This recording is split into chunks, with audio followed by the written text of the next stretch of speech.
This is the Bedford. Let me show you around. I guess we'll start.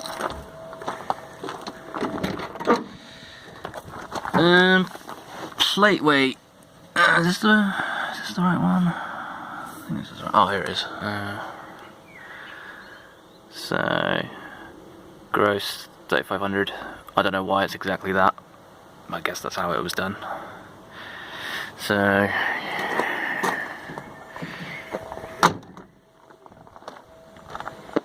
let's start with the shitty bits.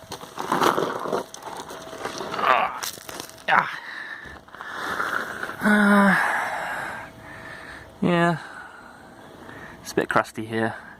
It did pass the MOT with this last time, I think, because it's not actually in the prescribed area. The other side, it's been plated several times. Turbo.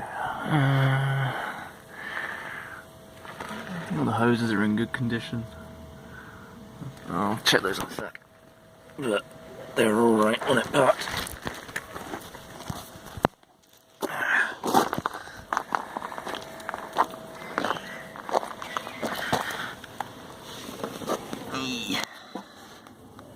Yeah, they're a little hard, but they should be okay.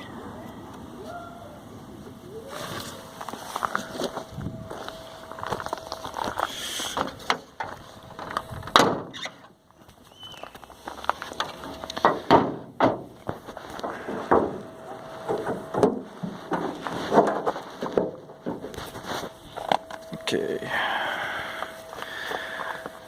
So, oh yeah, it's just on there to run it up. I've got a little intercooler from a Cube. That sits quite nicely in there, but I haven't obviously done a bracket for it yet. Radiator's in. It's quite solid, although I've only done brackets for the top. The bottom of it is zip tied in, so it shouldn't be a problem, but it just basically needs a bar that goes across, and maybe a bar that goes down on this side. Actually, I think I've got a bar already that goes down that side, so it just needs a bar across and two holes drilled. Bosch VE for running on veg. All the throttle linkages obviously are done. Dipstick manhandled by Rich so it actually fits. It's got all the CF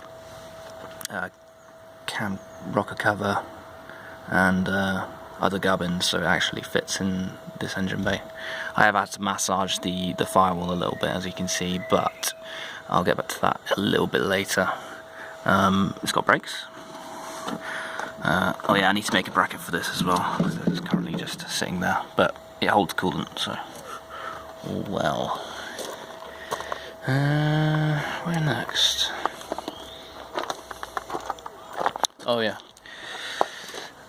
The lights aren't wired in, but they should just need plugging in, so I'll do that at some point.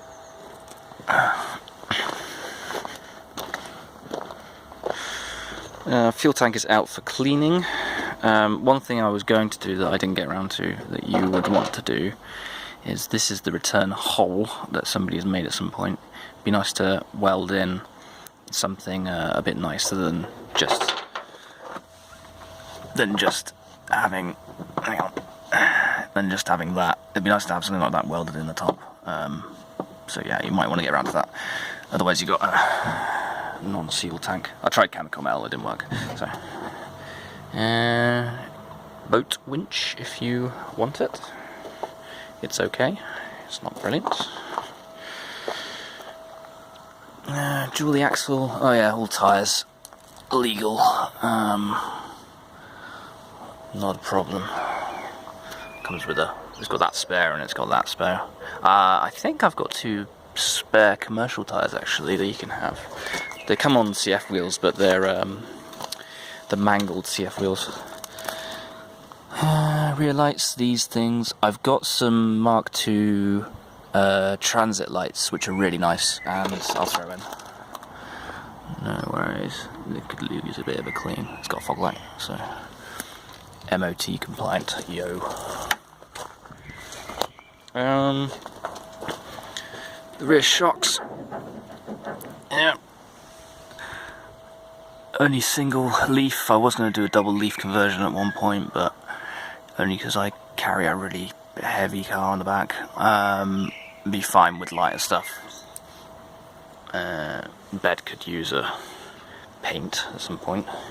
As you can see, it was letterbox red.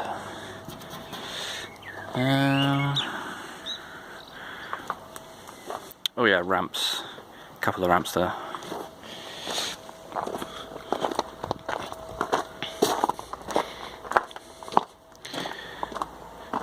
Oh yeah, I've got this like chain. I got a chain and a lock, so a lot of these tie-bound points are made of bits of ratchet strap. They've worked very well, although they do look a bit janky. Battery tray. I'll stick a battery in it soon and fire it up, which I'll show you. Rear tyres. It's all pretty solid under here. The last bit of welding I did was to the was it that bit? I think it was that red chassis rail. I think it was that bit, but it just needed a couple of plates. As far as I know, it's solid now. Oh yeah, the other bit of welding. Oh, fuck's sake! Oh, I can't even see it. Hang on. Maybe I can see it from inside.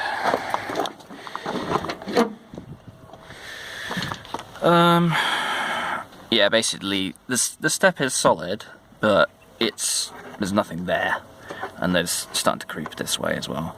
I don't know if that's needed for the MOT, but it did pass the last MOT with that. But look, it's not crackly or anything like that. So, yeah. I guess I'll do a video. Oh, right, okay. So, because I massaged the firewall on both sides, the engine cover doesn't quite fit. It will sort of sit on top there. I'll show you. Hang on.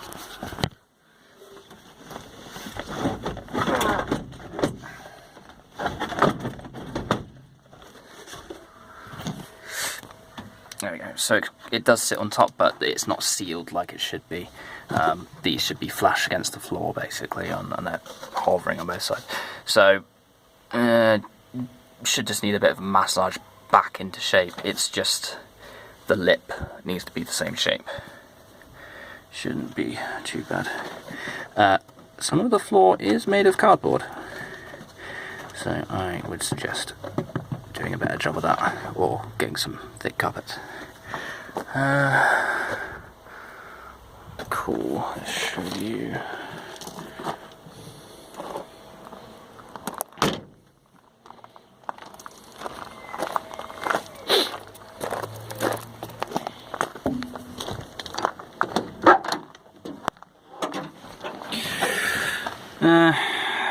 Cab floor needs looking at. It's a bit wafer thin there, as you can see. It's a bit thin there, and it's a bit thin there. I just stuck carpets in last time. I'll just move this out of the way. If you really want this fan, you can have it, but I don't think you want it. I mean, it looks very bad, but that's okay. That's not really, it gets a bit crusty here. That wasn't an issue, MOT. Doesn't let fumes in, which is good. But yeah, this all needs sort of patching. If I had a welder in my unit, I would do it. But the annoying thing about this place is I've got no electric. But it is cheap.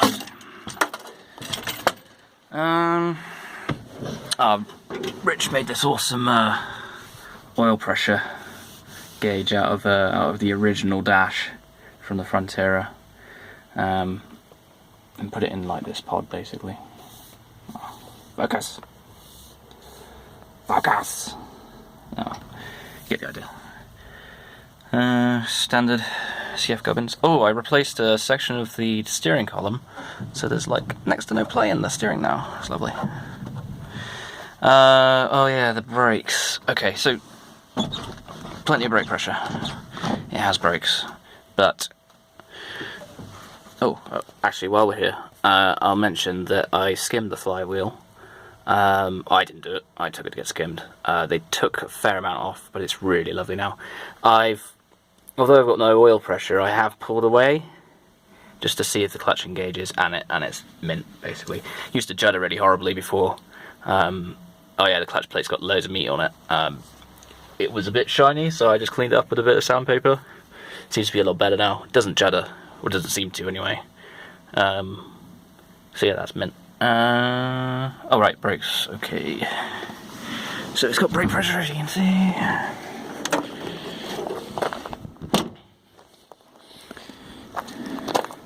Now, the rear brakes are great. If you yank up on the handbrake, they will lock up the rears, so they're brilliant. They've got the rotisserie type. You reach in with a screwdriver and push down on the wheel. It's got that type. The adjusters are free. I've had these back drums off. They're great. Someone's been looking after those. The front ones are a different story. They are the snail type. Can we see them from here? Actually, I'm going to stop this video here, and I'll do a startup video next.